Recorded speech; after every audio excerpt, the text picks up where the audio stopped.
नमस्कार, हमारा नाम है समरीन और आपने देखना शुरू कर दिया है लाइव सिटीज। देखिए सुबह के 8:30 बज रहे हैं और आप देख रहे हैं लाइव सिटीज का विशेष कार्यक्रम सुबह की चाय। देखिए आज के इस वीडियो में जिक्र होगा जीतन राम मांझी का। जीतन राम मांझी ने एक बार फिर से बड़ा बयान दे दिया है और बिहार के सियासी पारे को चढ़ा भी दिया है। देखिए इस वीडियो में हम जिक्र करेंगे एलजेपीआर का भी। बीते दिन आपने देखा था कि एलजेपीआर की बड़ी प्रेस कॉन्फ्रेंस हुई थी और इस पीसी में राजू तिवारी ने बीपीएससी अभ्यर्थियों को लेकर के बड़ा बयान दे दिया था। देखिए इस वीडियो में हम जिक्र करेंगे वीआईपी सुप्रीमो मुकेश सहनी का भी। मुकेश सहनी ने एक बार फिर से बड़ी बात कह दी है, तेजस्वी यादव के सामने बड़ी डिमांड भी रख दी है। देखिए इस वीडियो में हम जिक्र करेंगे बीपीएससी अभ्यर्थियों का भी, आपको बताएंगे कि आखिर इस मामले में क्या कुछ अपडेट है। साथ ही साथ हम आपको ये भी बताएंगे कि री एग्जाम का क्या होगा। देखिए अंत में इस वीडियो में हम जिक्र करेंगे मुख्यमंत्री नीतीश कुमार का भी। तो आइए फिर इस चर्चा की शुरुआत करते हैं। तो इन तमाम मुद्दों पर एक बार फिर से सीधी बातचीत करने के लिए हमारे साथ सीनियर जर्नलिस्ट रवि उपाध्याय जी हैं। सबसे पहले बहुत शुक्रिया जी, बातचीत के लिए। आपको जी, सबसे पहले तो रवि जी हम शुरू करेंगे जीतन राम मांझी से और एक बार फिर से जीतन राम मांझी ने बड़ा बयान, विस्फोटक बयान तो दे दिया है। इस बयान को आप कैसे डिकोड कीजिएगा? देखिए जीतन राम मांझी सिर्फ नरेंद्र मोदी कैबिनेट में मिनिस्टर ही नहीं, वह हिंदुस्तानी आवाम मोर्चा के संरक्षक भी हैं। तो इस लिहाज से जो भी वह बात बोलते हैं, उस बात को डिकोड किया जा सकता है और उनकी बात जो उन्होंने बीते दिन जो बात कही लिट्टी चोखा हम्म। पर जो कार्यक्रम हुआ, हाई टी उसको कह लीजिए, तमाम एनडीए के सभी घटक दल जो बिहार एनडीए है, हम्म। उसके शीर्ष नेता including chief minister Nitish Kumar भी वहां पहुंचे। तो ऐसे में जीतन राम मांझी की का यह कहना कि 20 सीट मिलेगी मिलती हम्म। है हम्म। तो माने 20 से अधिक सीट मिलेगी तब ना हमारी पार्टी के एमएलए जीतेंगे 20, तो हम्म। हम लोग हम्म। कुछ हम्म। काम करेंगे। हम्म। तो इसको अब तो 20 सीट पर एमएलए उनके जीतेंगे, हम्म। तब वो सरकार में उनकी सहभागिता होगी, तब कुछ बिहार के लिए करते हुए हम्म। नजर आएंगे। तो इसका मतलब यह निकाला जा रहा है कि जो जीतन राम मांझी बीते दिन कहते रहे थे कि 40 सीट तो उनके कार्यकर्ताओं की का डिमांड है, बिल्कुल बिल्कुल। 40 जी सीट जी। 40 एनडीए में एनडीए फोल्ड से, और 20 सीट तो उनको चाहिए चाहिए। हम्म। तो ये अब बात समझ में आ रही है कि जीतन राम मांझी की पार्टी हिंदुस्तानी हम्म। आवाम मोर्चा 20 सीट से कम पर समझौता मानने को तैयार नहीं है, तैयार नहीं होगी। नहीं होगी, 20 सीटें से कम जो है वो मांझी को मंजूर नहीं है। मंजूर नहीं हो, हाँ। क्योंकि वो सब देखिए गणित आपको समझा रहे हैं हम्म। कि 20 का मतलब क्या होता है, हम्म। 40 का मतलब जब 40 मिलेगा तब न जो है सो 20 जीतेंगे, तब न हम्म। 20 जो है सो उनकी पार्टी के एमएलए होंगे, जी जी एमएलए जी। होंगे, मंत्री होंगे, जो होंगे। हाँ। तो लेकिन तब वह तो स्पष्ट क्लियरिटी के साथ है कि 20 सीट से अधिक पर वो लड़ेंगे, हम्म। तब न 20 सीट उनको तो मिलेगा। क्या रवि जी ये आपको मुमकिन नजर आ रहा है? जीतन राम मांझी को, हमको क्या इतनी सीटें मिलेंगी? देखिए अब वही बात है कि अब जीतन राम मांझी हाँ। 20 सीट से अधिक सीट पर वो लड़ने की बात कह रहे हम्म। हैं।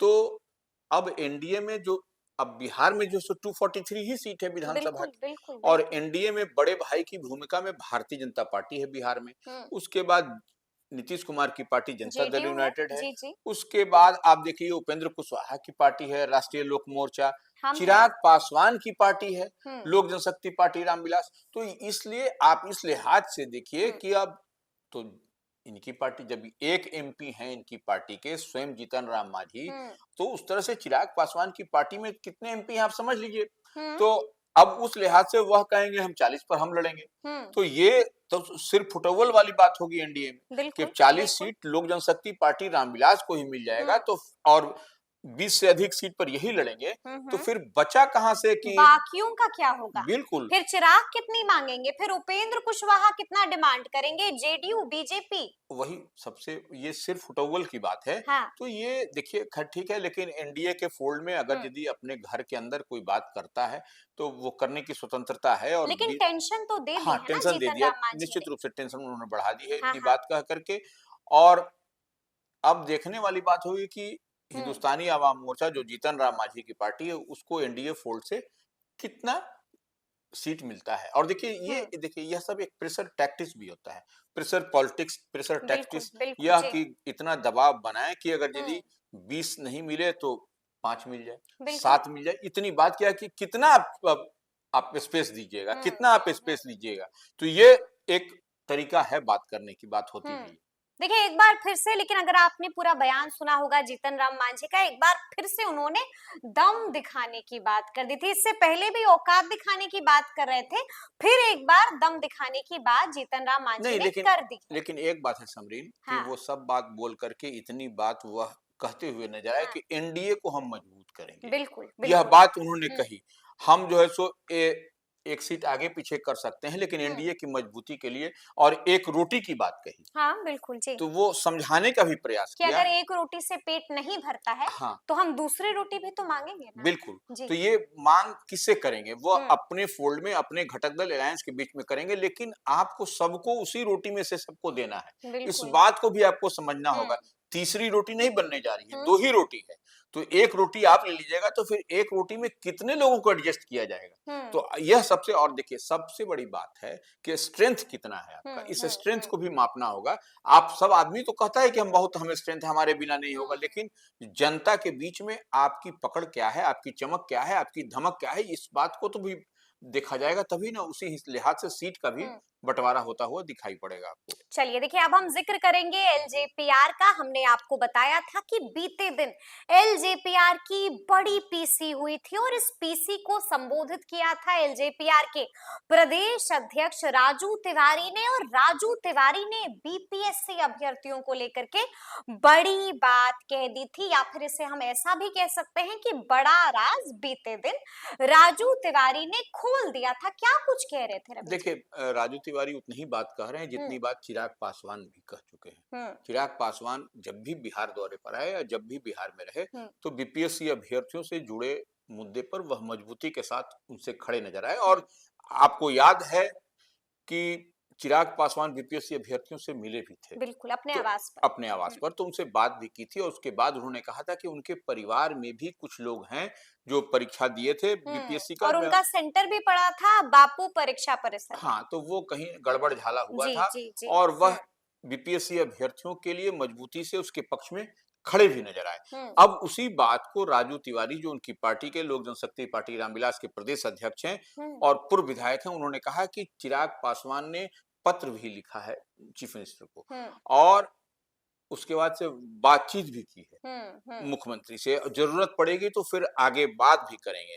हुँ, लेकिन ये जो, और वह कह रहे हैं कि भ्रष्टाचार उनकी पार्टी नहीं बर्दाश्त कर सकती, हुँ, और सरकार इस पर संज्ञान लेगी, और चिराग पासवान इस पर गंभीर हैं और सरकार भी गंभीर है बिल्कुल, इन सब बातों बिल्कुल, को लेकर हाँ, के, चिराग पासवान की बात कर। लेकिन तब एक बात तो समझना होगा हुँ, कि इन सब के बावजूद बीपीएससी का माने परिणाम भी आ गया।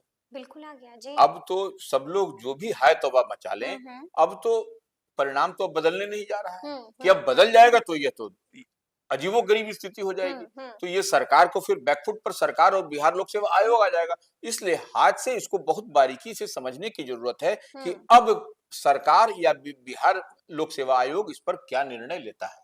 क्या निर्णय लेता हाँ, है? लेकिन अब देखना होगा कि आगे-आगे क्या कुछ होता है, क्योंकि आपको मालूम है कि हाई कोर्ट में सुनवाई भी होनी है रवि जी। बिल्कुल। देखिए हाईकोर्ट में सुनवाई पर हुँ, नज़र सबकी पड़ी हुई थी। बिल्कुल। बीते दिन ही सुनवाई होनी थी, हुँ, लेकिन किसी कारणवश सुनवाई का डेट आगे एक्सटेंड कर दिया हुँ, गया। हुँ, तो अब ऐसी संभावना है कि अब किसी दिन जब हुँ, हाईकोर्ट में इस मामले पर सुनवाई हो सकती है। सुनवाई हो सकती है। जी। तो सबकी नज़र, देखिए हमारी आपकी नज़र तो है ही है।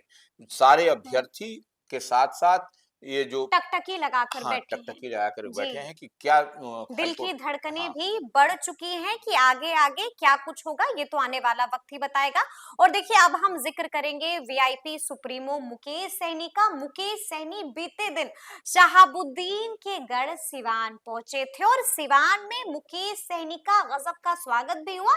लेकिन वहां पर मंच से मुकेश सहनी ने एक बार फिर से तेजस्वी यादव के सामने बड़ी डिमांड तो रख दी है। रवि जी, क्या कुछ कह रहे थे मुकेश सैनी सिवान पहुंच करके? देखिए, सिवान जो आप मोहम्मद शहाबुद्दीन का गढ़ बोल रही हैं, हुँ, वह राजद का गढ़ रहा है, इस हुँ, बात को समझना पड़ेगा। जी। तो वो राजद का गढ़ रहा है, तो हुँ, उस हुँ, राजद के गढ़ में मुकेश सहनी का शहाबुद्दीन भी राजद के थे। हाँ, वही कह रहे हैं। तो जी। वहाँ पर मुकेश सहनी जो हुँ, विकासशील इंसान पार्टी महागठबंधन का जो फोल्ड है, जो घटक दल है, अलायंस हुँ, पार्टनर हुँ, है, तो वैसी परिस्थिति में वहाँ पर उनका स्वागत होना कोई अजूबा बात नहीं है। हुँ, कहें कि हुँ, इससे पहले आप देखिए कि कुछ दिन पहले ही बिल्कुल। तेजस्वी यादव भी वहाँ हुँ, गए थे हुँ, और ओसामा साहब के साथ वार्ता हुई थी। बजा हुँ। एक-एक डिनर पार्टी हुई थी हाँ, रात में उसामा साहब के आवास पर, बिल्कुल। शहाबुद्दीन के आवास बिल्कुल पर। और एक-एक कार्यकर्ता से तेजस्वी मिले थे, तो इसके हुँ, बाद मुकेश सहनी का जाना लेकिन हाँ, मुकेश सहनी ने जो बात कही है, वह हुँ। तेजस्वी के लिए टेंशन बढ़ाने वाली बात है। टेंशन बढ़ाने वाली है। महागठबंधन में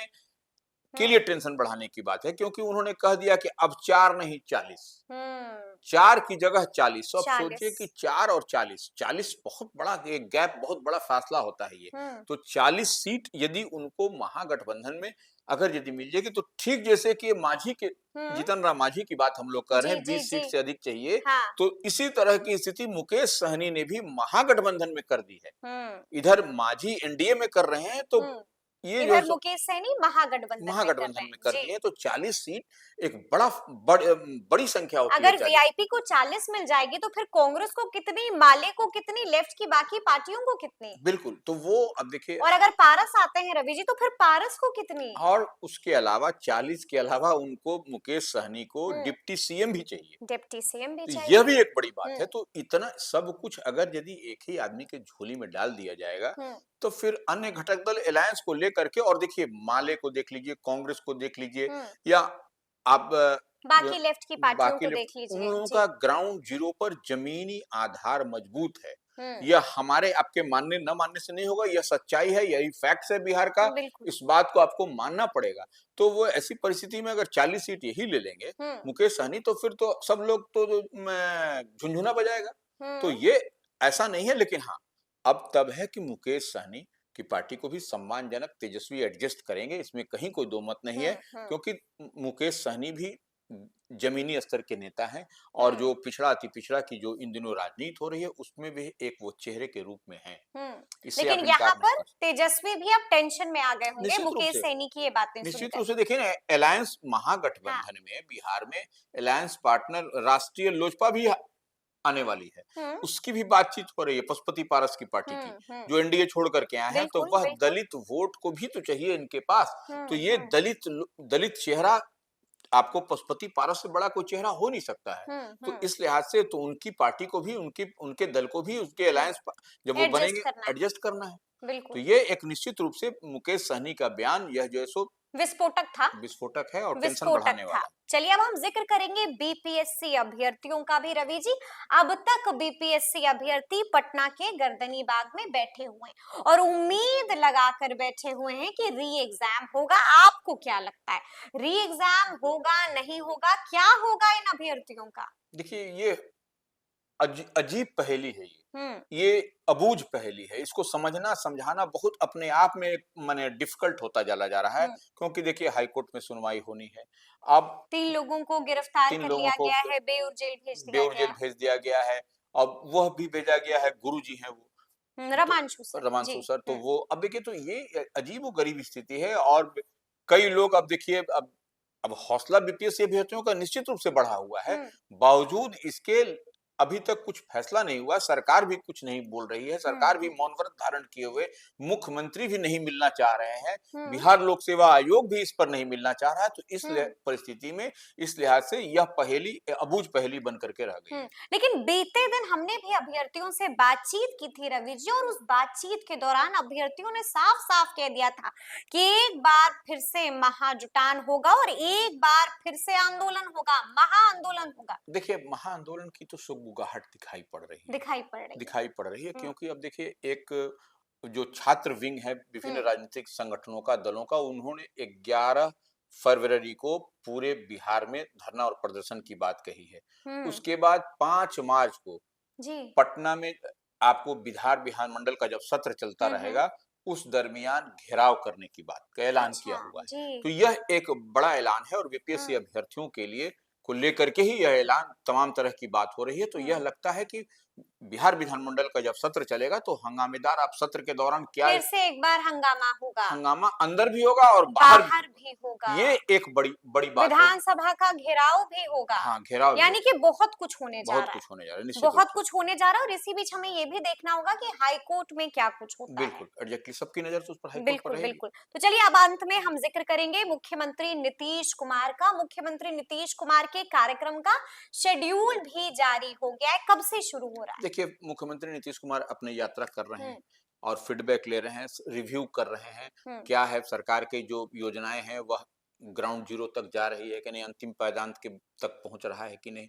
तो वो फिर से वह 5 हम्म फरवरी से मुंगेर, ठीक 6 है। को लखीसराय, हम्म फिर आपको शेखपुरा 6 को ठीक ही, है। 9 को जमुई, 10 को नवादा, 11 को औरंगाबाद, 13 को गया, 14 को जहानाबाद हम्म और अरवल है, 15 को बक्सर और 16 को भोजपुर आरा है, ठीक है। 18 को कैमूर, 19 को शेखपुरा, 20 को नालंदा और 21 तारीख को पटना में समापन है। पटना में समापन है हाँ, कार्यक्रम का। बिल्कुल। तो चलिए अब देखना होगा कि आगे आगे क्या कुछ होता है। तो फिर ये पूरी बातचीत आपको कैसी लगी है, कमेंट करके हमें जरूर बताइएगा। तो ऐसे तमाम अपडेट्स के लिए बिल्कुल ऐसे ही हमारे साथ बने रहिएगा और देखते रहिएगा लाइव सिटीज। बहुत शुक्रिया।